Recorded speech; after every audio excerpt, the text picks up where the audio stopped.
Good day, my dear students. This morning, we'll be dealing with the nearest, or we're nearing down to the finalization of your research. So, how are you? Okay, that's great. For this morning, we'll be dealing with the appropriate data analysis plan for your research output. Now, let us take the roadmap. We already know your research focus. You have already read your literature review. You have formulated your objectives. You have chosen your research design. You have identified your population and including your samples. You have identified your data gathering method. And now, we'll be dealing with how will we deal with the data gathered through your plans for data analysis. Now, let's go back to your statistics. Do you know who is mean, median, and mode? That is great, because these are the fundamentals in mathematics that we need to have for us to gather or to interpret the data that is being gathered. Now, for 1 minute, identify the mean of these numbers. Yes, you got it right. That is 12.11. Now, what do we mean by quantitative method? You know, class, in research, we have two kinds. We have the quantitative and the qualitative method. We'll be dealing with that later on. Let's take first quantitative method. Now, what is quantitative method? Quantitative method use measures of central tendency, such as mean and percentages. Now, we have also t-test. T-test to measure the significant difference between two variables. And ANOVA, which is to measure the significance between three or more variables. We'll be dealing with mean, t-test, and ANOVA one by one this morning. Now, what is mean? Mean is the average rating in a certain set of variables. For example, you have 5 respondents. And then they have got 12, 13, 14, 15, and 16. How will you deal with that? Okay, right away. Here's the step. You need to add all the variables. So 12 plus 13 plus 14 plus 15 plus 16. That is a total of 70. After adding all the variables, you need to divide the sum of the number. So let's count it 1, 2, 3, 4, and 5. So 70 divided by 5, the mean of your respondents is 14. That's how easy that we are doing the mean. So the formula for mean is n divided by n times 100. So the number of scores, that the n, and the total number of items, that's the big N, times 100. Okay, so for example, student A got 45. This is for percentages. Student A got 45 in a 50-item test. How can we get the percentage of that item? Okay, so student A, for example, 45 divided by 50 times 100.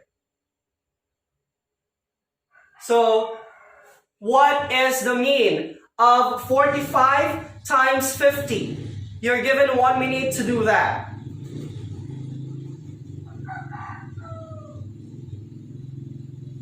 Okay, so after getting it, so 45 divided by 50 times 100, that is 90%. So student A got 90% in the 50-item test. That is how we are doing the percentages. Now, let's move on to t-test.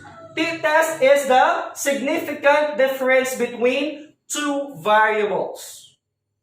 So we can have t-test through SPSS or in your Microsoft Excel. I have talked to your ICT teacher to taught you how to use SPSS and Microsoft Excel. Now, how to test the significant difference between these two? We can say that there is a significant difference or there is no significant difference through the margin of error of 0.05. 0.05 is the standard margin of error in all statistics. So you can use the computation shall be done through MS Excel Data Analysis Pack or the SPSS. Okay. Now, ANOVA. ANOVA to test the significant difference between 3 or more variables, which means you cannot use t-test if you are having 3 or more variables. We're using ANOVA. Okay? So just like in the t-test, our standard margin of error is 0.05. If your result is higher than 0.05, it means that there is no significant difference. So, if this 0.05 turned to be 0.00, that means the result has a significant difference if we are comparing 3 or more variables. Now, let's use the qualitative method. What do we mean by qualitative method? Okay, we are using thematic analysis. What do we mean by thematic analysis? Thematic analysis from the root word themes. We are getting the consensus of all the individual data. What do we mean by consensus? The similarity of all the answers of our respondents or participants. Now, for example, the question is LGBTQ acceptable to the society? We have 5 participants. The answer of participant 1 is yes. Participant 2, maybe because we are in the modern world. Participant 3, I agree. Participant 4, definitely. And participant 5, no, because we are not yet liberated. Now, how will we theme this? Okay, so we can use this sample. Most, or 4 out of 5 of the participants agree with question number 1. However, 1 responded that it should not be as the country is not yet liberated.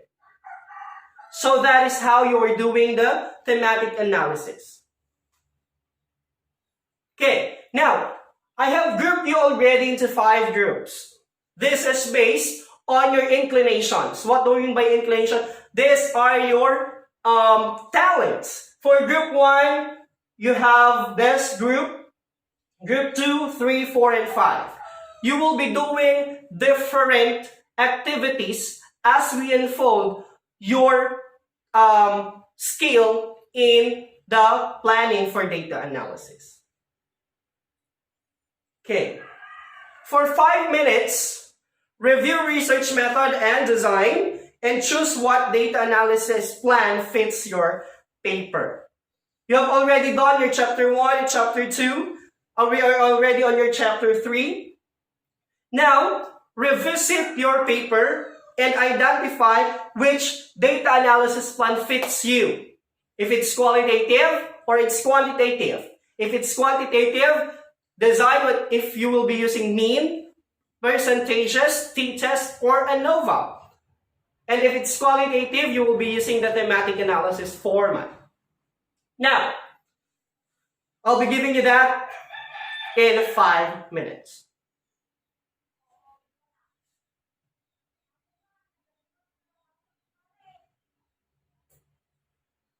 Okay, we're done. Now, for another activity, it is called This is Real, This is Me. Here, within your group, get the mean and percentage of this set. Okay, then after doing that, go to activity number 2, get the idea of your group mates and make a thematic analysis with the question, is research necessary to senior high school students? So another 5 minutes. Go.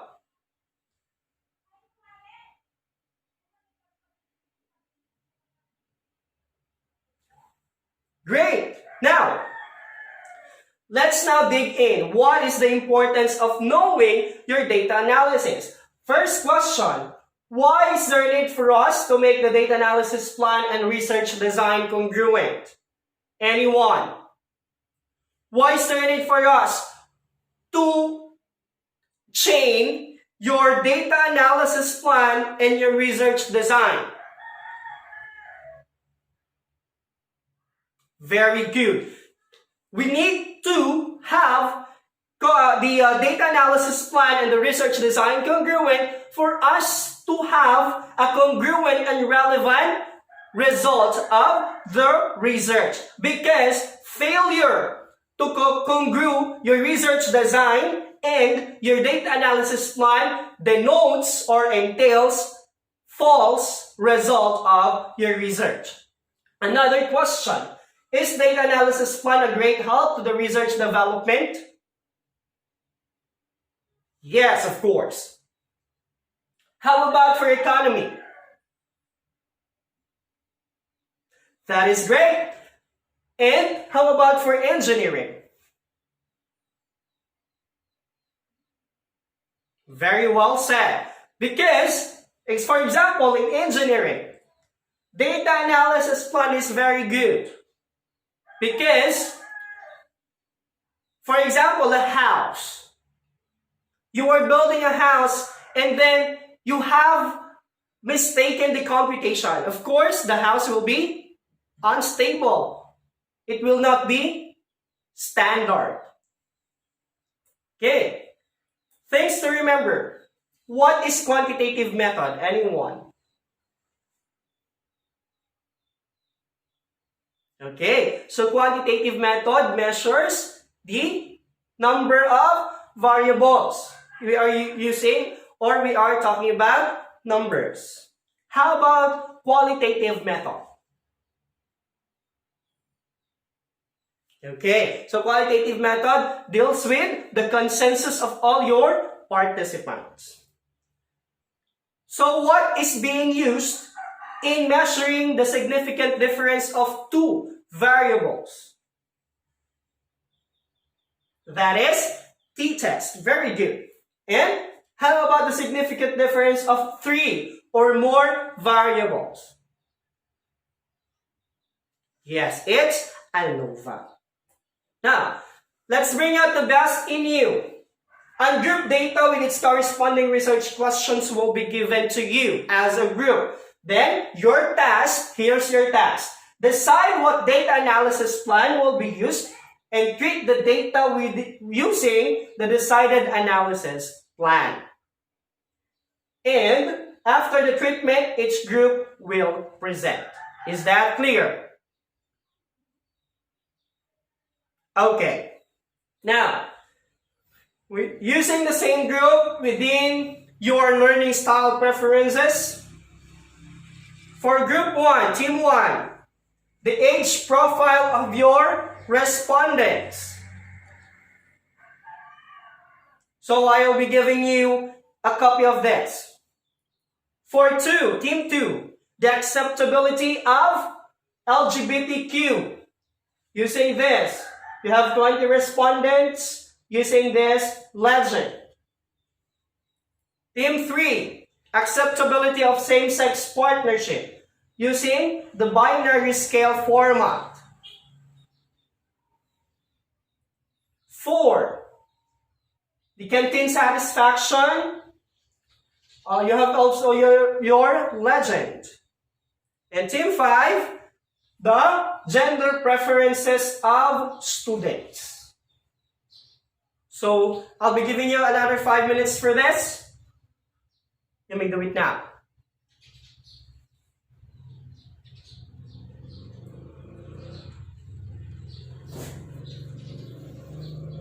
Okay, so 5 minutes is over. Let's have the presentation of team 1. Okay, so let's check if they are correct. So the data analysis plan must be percentages because they are having the age profile of respondents. So let's see. The age 15, we have 2, 16, 6, 17, 9, and 18, 3. Very good, team 1. Now let's proceed to team 2. The research question, acceptability of LGBTQ. What percentages is being used? It is the mean score. Now, let's deal with it. We need to add the variables. If we'll be adding all the variables, 3 plus 2 until respondent 20, we'll be having 65 as a total. Then, divide with the total number of respondents, that is 20. And then after that, we'll be getting the mean score of 3.25. And then let's go back to your legend. Where is 3.25 here? That is within the descriptor agree. So that means your respondents agree or accept the LGBTQ. Very good, Team 2. Now, let's proceed to Team 3. With the research question, acceptability of same-sex partnership. So let's see if they are correct. Your data analysis plan is percentages. Very good. So they have just separated the answers of yes and no. So we have for yes 12, that is 60%, and no 8, that is 40%, a total of 100. Very good, Team 3. Now let's proceed to Team 4.